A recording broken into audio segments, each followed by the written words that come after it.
क्या आपने कभी सोचा है कि मैग्नेट्स के कॉन्सेप्ट हमारे प्लेनेट के लिए कितना इम्पोर्टेंट है?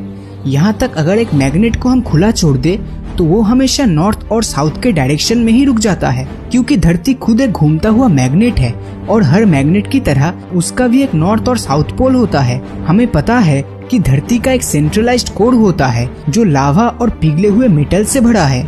धरती के घूमने के साथ ये मोल्टेन मेटल्स भी अंदर घूमता रहता है और इस प्रोसेस को कन्वेक्शनल करंट्स कहते हैं। ये मेटल्स धरती के कोर में एक इलेक्ट्रिक फील्ड बना देता है और इसी वजह से धरती का मैग्नेटिक फील्ड जनरेट होता है जो इस प्लेनेट पर कई हजार सालों से चलता आ रहा है। लेकिन जनवरी 2019 में हमारे नॉर्थ पोल में कुछ ऐसा नोटिस किया गया जो आज से पहले कभी नहीं देखने को मिला।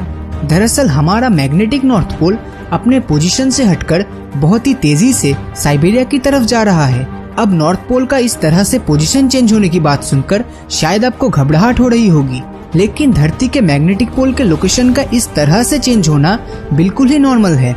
लेकिन इधर गौर करने वाली बात यह है कि मैग्नेटिक पोल की पोजीशन बदलने की रफ्तार जनवरी 2019 में नॉर्मल रेट से बहुत ज्यादा नोटिस किया गया।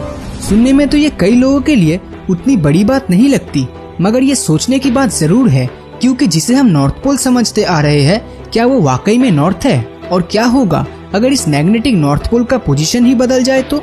अब ये सवाल महज सिर्फ एक काल्पनिक या हाइपोथेटिकल नहीं रही, क्योंकि जिस रफ्तार से इसका पोजीशन रिसेंटली चेंज हुआ उससे यही लगता है कि ऐसी कोई घटना भविष्य में हो सकता है।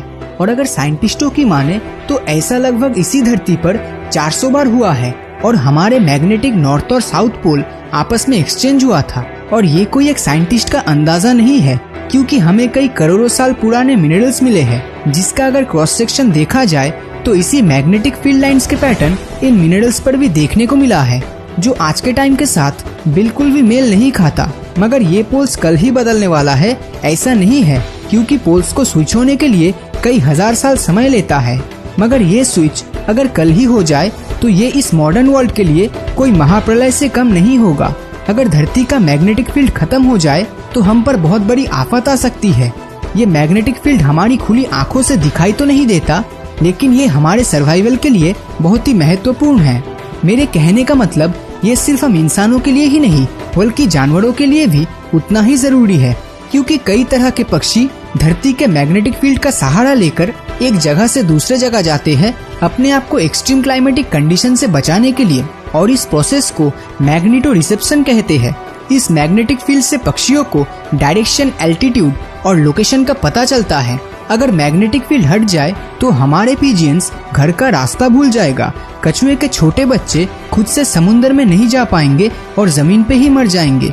ये मछलियों के झुंड समुद्र में कहीं खो जाएंगे, और तो और मधुमक्खियाँ हमारे फ्रूट्स और प्लांट्स को पॉलिनेट नहीं कर पाएगी, जिससे कि इंसानों के लिए खाना उत्पादन को लेकर बहुत सी समस्याएं देखने को मिलेगी। इसके अलावा हमारे आसमान से नासा और इसरो जैसी स्पेस ऑर्गेनाइजेशन की भेजी गई सारी सैटेलाइट्स हमारी ही प्लेनेट पर कॉमेट्स की तरह बरसेगी। हमारा जीपीएस और डिजिटल मैप्स किसी काम का नहीं रहेगा। सारे इलेक्ट्रॉनिक डिवाइसेस में काफी नुकसान देखने को मिलेगा धरती के बाहर के कॉस्मिक रेडिएशन के कारण। आप सोच रहे होंगे कि इससे हम इंसान तो सेफ रहेंगे ना? दरअसल हमारा सूरज हमेशा सोलर विंड्स रेडिएट करता है, और ये कोई ऑर्डिनरी विंड्स नहीं होती, चार्ज्ड पार्टिकल से बड़ी विंड्स होती है। ये विंड्स अगर धरती पे पूरी तरह आ गिरता है तो वो हमारे प्यारे एटमॉस्फेयर को ही खत्म कर देगा, और हम कैंसर जैसी जानलेवा बीमारियों का शिकार पहले से काफी ज्यादा होंगे। हमारा एटमॉस्फेयर जो हमें ऑक्सीजन देता है, इस प्लेनेट को लाइफ देता है, और तो और हमें इसी हार्मफुल सोलर रेडिएशन से बचाता भी है। वो सब इसी मैग्नेटिक फील्ड के कारण संभव हो पाया है। मैग्नेटिक फील्ड ना होने से किसी प्लेनेट का क्या हो सकता है, ये जानने के लिए आपको ज्यादा दूर जाने की जरूरत नहीं।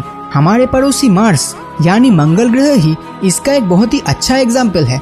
ये हमारी खुशकिस्मती है कि हमारे साथ हमारा मैग्नेटिक फील्ड है, मगर आज से लगभग 56 करोड़ साल पहले ऐसा नहीं था। हमारा मैग्नेटिक फील्ड तब काफी खतरे में था और इसकी इंटेंसिटी भी काफी कम हो रही थी। अनुमानिक तौर पे तब मैग्नेटिक फील्ड आज के तुलना में 10 गुना कमजोर था, मगर खुशकिस्मती से तब धरती का कोर ठंडा होकर जमने लगा और एकदम अंदर के कोर का लेयर धीरे धीरे बढ़ने लगा। इसीलिए इस घटना के बाद धरती का मैग्नेटिक फील्ड हील होना शुरू हुआ। अगर ये घटना ना घटती तो शायद आज हम जिंदा ना होते। अगर आज की ही बात करें तो आज के समय धरती के मैग्नेटिक फील्ड की इंटेंसिटी साल 1840 के समय से करीबन 16 गुना घट चुका है और इंटेंसिटी का ग्राफ कुछ ज्यादा ही तेजी से घट रहा है और इंटेंसिटी गिरने का ये रेट नॉर्मल से करीबन 10 गुना ज्यादा फास्ट है। माना जा रहा है धरती की पोलैरिटी 100 साल से भी कम में फ्लिप हो सकता है और इससे हम पर बहुत खतरनाक असर होगा। रिसेंटली साइंटिस्ट को ये भी पता लगा हमारे समुद्र के पानी को हमारी धरती का क्रस्ट पहले से काफी ज्यादा कंज्यूम कर रहा है, मतलब बहुत ज्यादा पानी धरती के अंदर जा रहा है और यही पानी हमारे कोर को मैनिपुलेट कर रहा है, जिससे हमारे मैग्नेटिक फील्ड में काफी बदलाव देखने को मिल रहा है। अगर स्टैटिस्टिक्स और हिस्ट्री को माने तो हमारे प्लैनेट्स की मैग्नेटिक इंटेंसिटी भी काफी घट चुकी है। पिछले 3000 सालों में हमने करीबन 30% इंटेंसिटी खो दी है। धरती पर एस्ट्रॉयड्स, ग्लोबल वार्मिंग और भूकंप जैसे खतरों को लेकर जगह जगह चर्चे चल रहे हैं, मगर धरती से जुड़े मैग्नेटिक फील्ड के खतरों को लेकर बहुत ही कम लोग बातें करते हैं और शायद बहुत ही कम लोगों के पास इसके बारे में जानकारी है। तो अगर ये वीडियो आपको अच्छा लगा तो इस वीडियो को लाइक और अपने दोस्तों के साथ शेयर करना मत भूलना। और अगर अभी तक आपने हमारे चैनल को सब्सक्राइब नहीं किया है तो सब्सक्राइब करके नोटिफिकेशन बेल को ऑन कर दीजिए, क्योंकि मैं ऐसी वीडियोस हर हफ्ते लाता रहता हूँ। तो मिलता हूँ आपसे अगले वीडियो में और हमेशा की तरह थैंक्स फॉर वॉचिंग।